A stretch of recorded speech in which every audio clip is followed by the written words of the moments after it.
From the brink of failure to a meteoric five-fold revenue explosion in just months, my third attempt at launching a design agency finally revealed the winning formula. You've heard the hype about turning your studio into a subscription service, but let's be real, that's not a sustainable business model. It's a quick cash grab attempt riding a temporary trend. What I want to share with you today is the blueprint for building a bona fide design agency with a killer team of creatives and big-name clients knocking at your door. This isn't just about making a living. It's about crafting the life you want, professionally and financially. And if you're willing to reshape your mindset, this blueprint can change your game too. Because here's the truth, nothing works without the right mindset. It's not just a matter of desire or goal setting. A mindset is a hardwired way of thinking, a pattern for responding to situations. And I've seen it time and again. Changing your mindset through educational content alone is an uphill battle. The theory's there, but actually altering your behavior requires something more. Want to know the secret? To initiate real change, you need to break the old patterns. And to break the old, you've got to embrace failure. That's right, failures are necessary stepping stones for everyone. Without them, you'll never taste success. So don't wait for the perfect plan. Take imperfect action and figure it out as you go. Even if you lack skills or full understanding right now, start iterating through real-world actions. This is the first and arguably the most crucial step in the strategy, to act and learn from failures. But how do you decide what to prioritize? If you try to do everything, you'll spread yourself thin and end up with a lot of wasted effort. Here's the answer: unit economics, financial modeling, spreadsheets. Let me explain. Ideas are great for sparking motivation and driving action, but they also have a dangerous side. They can cloud your vision and judgment. That's why we need to stay grounded in data. You've heard the advice to have a skeptical voice counterbalancing the motivated visionary on your team. In my experience, that's a mistake. It creates an unproductive clash of subjective viewpoints. Instead, ground yourself in spreadsheets. Calculate the market size, potential LTV, and CAC for your services. Don't get bogged down in finding the perfect figures. Rough estimates are fine, but they force you to anchor your ideas in reality from the start. For example, in the UK market, there are 5.5 million businesses, 5.5 million potential clients, each needing at least one website or one branding, one logo. Say you realistically can capture 0.01% of this market. That would be 55,000 projects. At an average price point of $1,000, you could realistically cover $55 million. Looks very big, but this is a conditional market volume. It's not to understand how much you can earn, but to understand the market size and the realism of scaling to larger sizes. What we calculated is called TAM, Total Addressable Market. 5.5 million businesses multiplied by $1,000 equals $5.5 billion. SAM, Serviceable Available Market.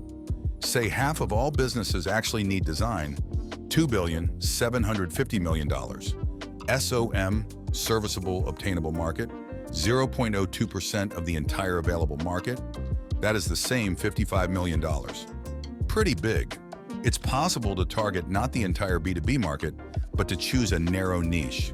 We, as it turned out, started working closely with offline events for fintech companies, a double narrowing. And the volume is such that even in narrow niches, there's enough market opportunity for design agencies. And it's easier to operate after narrowing down. Even by capturing a tiny slice of the market, you can build a formidable agency. But whether it's actually profitable is another crucial question, and that comes down to two key metrics: CAC and LTV, customer acquisition cost and lifetime value. For this to be a viable business, LTV has to be higher than CAC. So let's look at an example for client acquisition costs. Imagine that for networking, social media, and advertising, we have a budget of $10,000, and with such activity, we end up with 4 clients. This means CAC $10,000 divided by 4 equals $2,500. Quite realistic, that's how much it costs to acquire one client. A lot? Doesn't matter. We don't evaluate the figures separately. But look at the overall picture. For this, we calculate LTV. Design can be expensive or just one-time cheap tasks, so we very much average the ticket size to $1,000. Marginality 30% and 70% goes to employees, taxes, contributions, and so on. So from one project, the agency earns $300. Acquiring a client costs $2,500, and the income from the agency is $300. Nonsense! The definition of LTV contains the word lifetime for a reason. It's mission critical to turn one-time clients into long-term recurring partners. Without that, as you can see, the numbers just don't work. Approximately 50% of one-time clients turn into recurring ones and stay with us for years, and on average order about 14 units of design per year.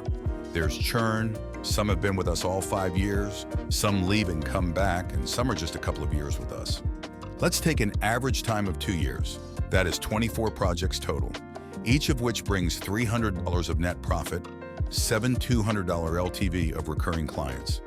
But since it's half of them, we calculate with one-timers together and get $4,200. So we spend $20,500, and in 2 years we get $4,200. Yes, it worked out positively, but it doesn't look super attractive. But that's okay if you have followed 3 rules.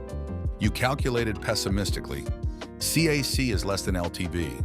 You can influence certain numbers because we imagine that we can reduce the cost of acquisition, increase the price, improve conversion into recurring clients, extend the period, and everything becomes much more attractive. So we've established that you need traction in an existing client base before even considering launching an agency. Because once you do, having a strong agency brand is a game changer for amplifying your results from that existing base. But before that, let's discuss networking. Networking. Attend public events, buy tickets to conferences, actively meet people during coffee breaks, go to after parties, try to get involved in all community movements. If there's an opportunity to be somewhere as a speaker or make yourself known, do it. It's like a snowball. You participate in small local podcasts, events, forums. You get experience in a name, and you can apply for bigger events. This makes a lot of sense, even if a direct, quick return is not felt.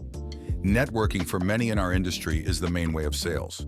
And you should start this before creating an agency to at least gain personal brand recognition among a limited circle of people. But both networking and your existing freelance client base become much more profitable if you have a brand. Brand. While you are building a personal brand, you can expect one level of clients. But if you have an agency brand, it immediately opens access to projects of another level. It's accepted that when you have a business name, website, a list of clients' logos, even without big names yet, it immediately opens the possibility of working on larger projects. Therefore, having a brand is a universal networking amplifier.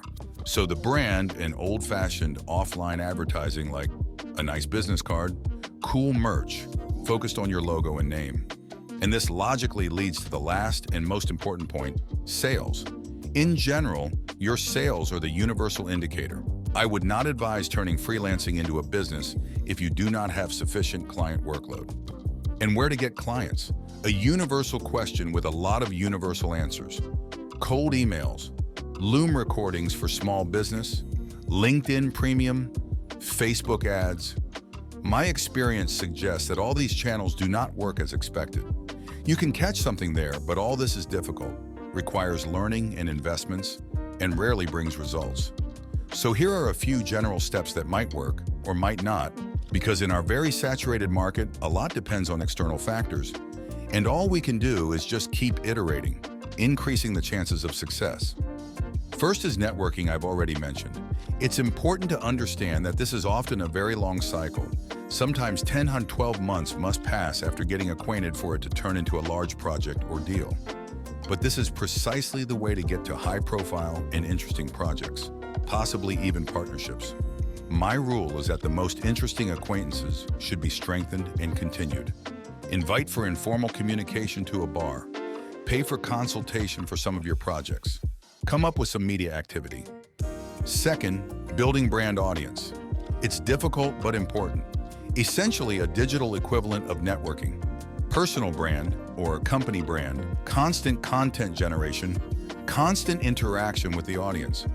And this is one of the most difficult paths. I haven't completed it myself yet, but those who manage to gather an audience around themselves, they basically solve the main narrow and unpredictable spot, leads and sales.